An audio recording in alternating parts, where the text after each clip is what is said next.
शारा दस्तूर पर सुप्रीम कोर्ट के सामने बिलाल गौरी एमबीजी स्पीक के साथ आपकी खिदमत में हाजिर है। आज दिन है जुमा का और तारीख है 25 अक्टूबर 2024। सुप्रीम कोर्ट के चीफ जस्टिस काजी फाइज ईसा, जिनके बारे में कई बार से ये सरगोशियां और अफवाहें जेर गर्दिश थी, उन पर ये तोहमत लगाई जा रही थी। कहा जा रहा था कि जस्टिस काजी फाइज ईसा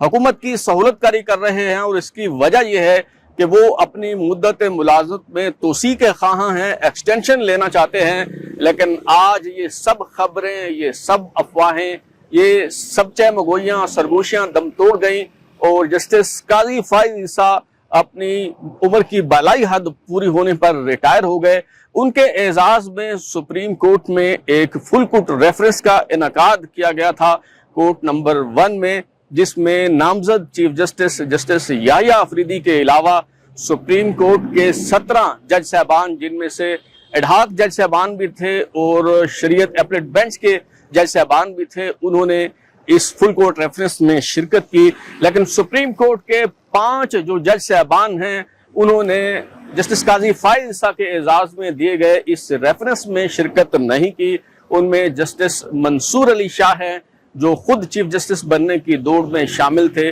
और बताया गया है कि वो उम्रा की अदायगी के लिए अपने अहले खाना के हमरा सऊदी अरब रवाना हो गए हैं। इसके अलावा justice Munib Akhtar, justice Athar Minallah, justice Ayesha Malik और जस्टिस मलिक शहजाद अहमद खान केबा जो हैं, ये वो 5 जज साहबान हैं जिन्होंने जस्टिस काजी फाइज ईसा के एजाज में मुनक्किद किए गए फुल कोर्ट रेफरेंस में शिरकत नहीं की। इस मौका पर फारूक नाइक साहब, जो पाकिस्तान बार कौंसिल के वाइस चेयरमैन हैं, उन्होंने इजहार ख्याल किया। अटार्नी जनरल मंसूर आवान साहब, उन्होंने गुफ्तगू की और शहजाद शौकत साहब, जो सुप्रीम कोर्ट बार के सदर हैं, उन्होंने भी इस मौका पर तकरीर की और रिटायर होने वाले चीफ जस्टिस काजी फाइज ईसा की तारीफ की, उनके कारनामे गिनवाए कि उन्होंने किस तरह से आइन और कानून की सरबुलंदी के लिए काम किया। लेकिन दिलचस्प मौका तब आया जब नामजद chief justice justice Yahya Afridi जो हैं, उन्हें तकरीर करने की दावत जो है वो दी गई। जस्टिस याहिया अफरीदी ने कहा कि आज मिले जुले जज्बात हैं उनके, और उन्होंने कहा कि एक तरफ तो उन्हें अफसोस है क्योंकि ये एब्रप्टनेस जो है, ये जो हमेशा हमें लाहक कर रही है, तो एक एब्रप्टनेस में, जल्दबाजी में उन्हें सुप्रीम कोर्ट का चीफ जस्टिस जो है वो मुकर्रर किया गया है। और फिर उन्होंने रिटायर होने वाले चीफ जस्टिस जस्टिस काजी फाइज ईसा के बारे में कहा कि शायद किसी को अजीब लगे, मगर उन्होंने कहा कि जस्टिस काजी फाइज ईसा जो हैं वो बहुत ज़्यादा ख्याल रखने वाले, बहुत केयरिंग किस्म के जो हैं वो इंसान हैं। और फिर उन्होंने कहा कि जस्टिस काजी फाइज ईसा की शख्सियत का एक रुख ये है कि वो बहुत ज़्यादा केयरिंग है, ख्याल रखने वाले हैं। और दूसरी तरफ उन्होंने जो है चीफ जस्टिस, रिटायर होने वाले चीफ जस्टिस जस्टिस काजी फाइज ईसा को रीच के साथ जो है वो तशबीह दी और उन्होंने कहा कि अगर आप रीच को पोक कर दें, यानी मुश्तइल कर दें, बरा फरोख्ता कर दें उस रीच को, तो फिर जो है उनके इश्तियाल का सामना जो है वो करना पड़ता है। और उन्होंने जस्टिस याहिया अफरीदी ने कहा कि मैंने खुद भी कई मौके पे उनको जो है छेड़खानी की है इस रीच के साथ, और उसका तजर्बा जो है उन्होंने कहा कि कोई खुशगवार नहीं रहा। तो बहरहाल इस पे बाकी जज साहबान भी और खुद चीफ जस्टिस काजी फाइज साहब भी जो है वो जेर लब मुस्कुराए। और जस्टिस याहिया अफरीदी ने कहा कि उन्होंने बहुत कुछ सीखा है जस्टिस काजी फाइज ईसा से, और उन्होंने कहा कि वो अगरचे बहुत स्ट्रिक्ट होते हैं लेकिन इख्तलाफ राय को हमेशा बर्दाश्त करते हैं, और उन्होंने कहा कि हमेशा वो दूसरों की बात जो है वो सुनते हैं। एक बात यहाँ मैं कहूँ कि जो जस्टिस याहिया अफरीदी, जो नामजद चीफ जस्टिस हैं, वो जब तकरीर कर रहे थे तो मुझे जस्टिस एमआर कियानी जो है वो याद आ रहे थे, क्योंकि ऐसी शगुफ्ता तकरीर करने वाला कोई जज जस्टिस एमआर कियानी के बाद मेरे ख्याल में पहली बार कोई इस तरह का चीफ जस्टिस जो है वो आया है। ये उनकी तकरीर देख के मुझे गुमान हो रहा था, ये मेरी अपनी राय है, आप इससे जो है वो इख्तलाफ कर सकते हैं। और फिर जस्टिस याहिया अफरीदी ने बताया कि जो आउटगोइंग चीफ जस्टिस हैं जस्टिस काजी फाइज ईसा, उनके एजाज में ज़ुहराना जो है उससे चीफ जस्टिस काजी फाइज ईसा ने इसलिए इनकार कर दिया था कि वो सरकारी पैसे इस पर खर्च होंगे और वो नहीं चाहते कि उनके एजाज में दिए गए खाने पर जो है वो सरकारी पैसे खर्च हों।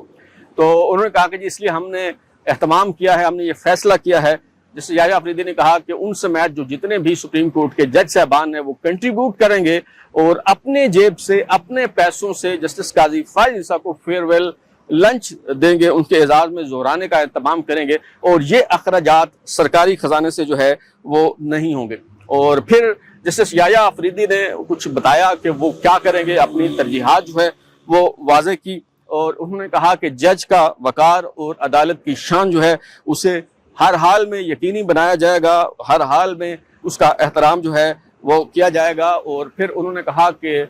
लाहौर, कराची, पेशावर और कोयटा ये जो सूबाई दारुल हुकूमत हैं इनको तो हमेशा तरजीह हासिल रही है, लेकिन वो इलाके जो नज़रअंदाज किए गए हैं वहाँ पे जो काबिल जज हैं उन्हें उन्होंने कहा कि तैनात किया जाएगा। और फिर उन्होंने कहा कि ख़वातीन, बच्चों और माजूरों के जो मुकदमात हैं उन्हें अहमियत दी जाएगी। और आखिर में जस्टिस याया अफरीदी ने कहा कि अगर मैं मिसेस काजी फाइज ईसा यानी सरीना ईसा का जिक्र ना करूं तो ये बहुत जालमाना बात होगी। और फिर उन्होंने ना सिर्फ काजी फाइज ईसा साहब की अहलिया सरीना ईसा का जिक्र किया बल्कि उनकी दुख्तर सहर ईसा का भी जो है वो जिक्र किया। और सिर्फ यही नहीं बल्कि चीफ जस्टिस काजी फाइज ईसा के कुत्ते का भी जिक्र हुआ, उनके पोडल को भी, चीफ जस्टिस काजी फाइज ईसा के पोडल को भी जो है वो फेयरवेल कहा गया। उसके बाद जो रिटायर होने वाले चीफ जस्टिस हैं जस्टिस काजी फाइज ईसा, उन्हें खिताब की दावत दी गई और जस्टिस काजी फाइज ईसा ने अपने दौर के हवाले से तो कुछ नहीं कहा, अलबत्ता अपने खानदानी पस मंजर के हवाले से उन्होंने बहुत तफसीली बातचीत जो है वो की। और उन्होंने कहा कि शुक्र है कि मेरी लाइट टोन पे उन्होंने कहा कि शुक्र है कि मेरी अहलिया यहाँ मौजूद है, उन्होंने खुद ये सारी बातें सुन ली हैं, वरना मैं उन्हें ये बताता तो शायद वो यकीन ना करती। और जहाँ उन जस्टिस काजी फाइज ईसा ने वहाँ मौजूद यानी सुप्रीम कोर्ट में मौजूद, कोर्ट नंबर 1 में मौजूद लोगों का शुक्रिया अदा किया, वहाँ उन्होंने ये भी कहा कि जो लोग यहाँ मौजूद नहीं हैं मैं उनका भी शुक्रिया अदा करता हूँ। शायद जस्टिस काजी फाइज ईसा का जो इशारा है वो justice Mansoor Ali Shah, justice Munib Akhtar, justice Athar Minallah, justice Ayesha Malik और जस्टिस मलिक शहजाद अहमद खान घेबा की तरफ था, जो इस फुल कोर्ट रेफरेंस में शरीक नहीं हुए। और फिर उन्होंने बताया कि किस तरह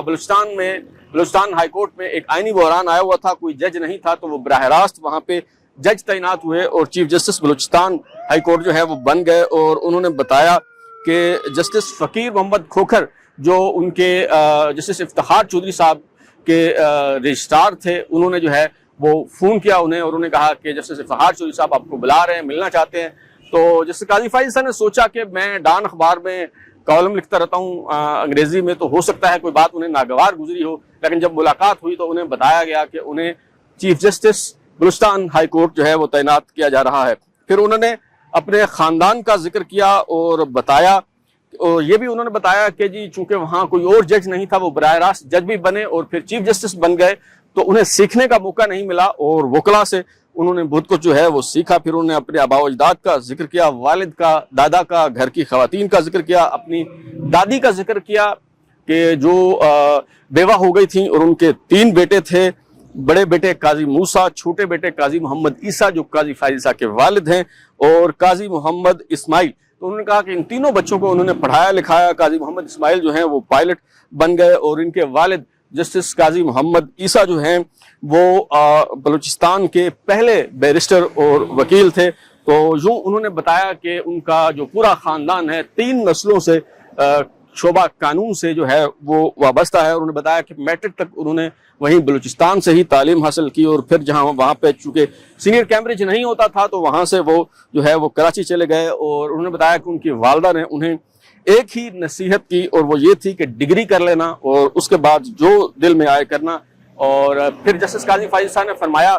कि उनकी अपनी अहलिया और शोबा कानून के साथ जो वाबस्तगी है वो एक जैसी है। ये दोनों वाबस्तगियां जो हैं वो 42 साल पर मोहित हैं। 42 साल पहले ही वो शोबा कानून से मुंसलिक हुए और 42 साल पहले ही जो है वो उनकी जो है वो शादी हुई थी। और फिर उन्होंने कहा कि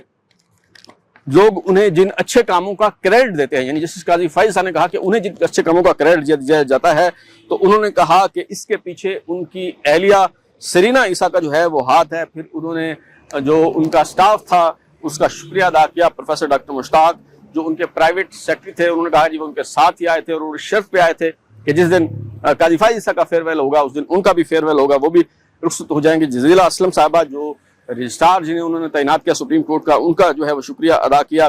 फिर उन्होंने एक खत पढ़ के जो है वो सुनाया, कैम्ब्रिज में मुकीम एक खत का खातून का, जिसके 2 बच्चे हैं, वो PhD कर रही हैं, काजी फाइज ईसा के नाम जो है वो उन्होंने खत लिखा था, कोई फैसला उनके हक में जो है वो हुआ था, और उन्होंने कहा कि ये फैसला आज भी मेरे और मेरे बच्चों पर ढाल बन के जो है वो खड़ा है। और उन्होंने बताया उस खातून ने कि बरतानिया में वो बतौर लेक्चरर जो है वो काम कर रही हैं, उनका बेटा जो है वो अगले साल A लेवल कर रहा है और बेटी उनकी जो है वो वकील बनना चाहती है।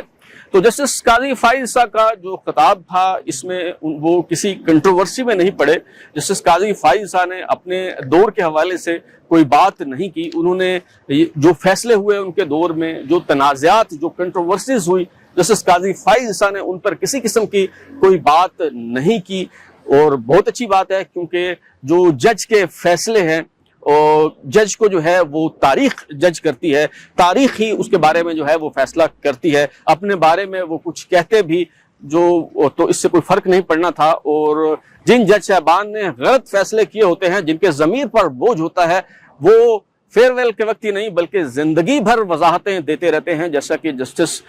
मुनीर जो है वो नजरिया ज़रूरत के फैसले की वजाहतें करते रहे। जस्टिस मंसूर अली शाह की सरबराही में 8 जज साहबान ने मखसूस नशिस्तों के हवाले से जो फैसला दिया, उसका तहरीरी फैसला आने के बाद भी वजाहतों का सिलसिला जो है वो जारी है। तो जिन्होंने कोई गलत फैसले नहीं किए होते उन्हें वजाहतें देने की जो भी है जो है जरूरत नहीं पड़ती। मेरा ख्याल है कि जस्टिस काजी फाइज ईसा जो है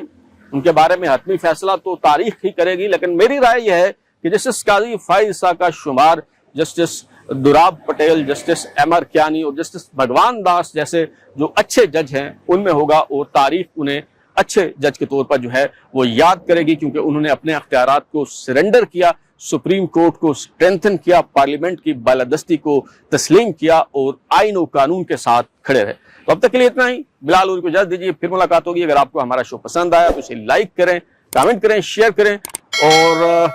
बिलाल उर को इजाजत दीजिए, फिर मुलाकात होगी। अल्लाह हाफिज़।